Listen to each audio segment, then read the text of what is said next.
बेटी के घर को मायका कहा जाता है, लेकिन क्षमा करना मेरी माताओं, जो मायका बेटी का होता है ना, वो मां से नहीं होता। बेटी का जो मायका होता है वो बाप से होता है। मां मर जाए बेटी रोती है कि मेरी मां मर गई, लेकिन जब बाप मरता है ना, तो बेटी पछाड़ खा के चौखट पे गिर जाती है, हाय पिताजी। क्योंकि बेटी जानती है अब मेरा मायका नहीं रहा। जब तक बाप जीवित होता है, बेटी अपनी गर्दन ऊंची करके, सर ऊंची करके आती है कि मेरे बाप का घर है। लेकिन जब बाप नहीं रहता तो मायका भी नहीं रहता है।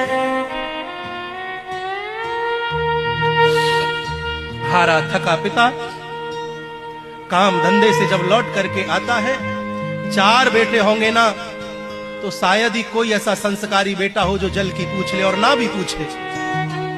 एक बेटी होगी ना, चाहे छोटी सी हो चाहे बड़ी हो, बेटी हो। सो भी गई होगी तो चारपाई को छोड़ेगी, उठेगी, जल का पात्र लेगी, रात्रि को आएगी, लो पिताजी जल पी लो। थोड़ा लड़ेगी भी, जब देखो जब काम धंधा करते रहे तो थोड़ा बहुत आराम भी कर लिया करो, थक गए होंगे आप। बेटी के घर को मायका कहा जाता है, लेकिन क्षमा करना मेरी माताओं, जो मायका बेटी का होता है ना, वो मां से नहीं होता। बेटी का जो मायका होता है वो बाप से होता है। मां मर जाए बेटी रोती है कि मेरी मां मर गई, लेकिन जब बाप मरता है ना, तो बेटी पछाड़ खा के चौखट पे गिर जाती है, हाय पिताजी। क्योंकि बेटी जानती है अब मेरा मायका नहीं रहा।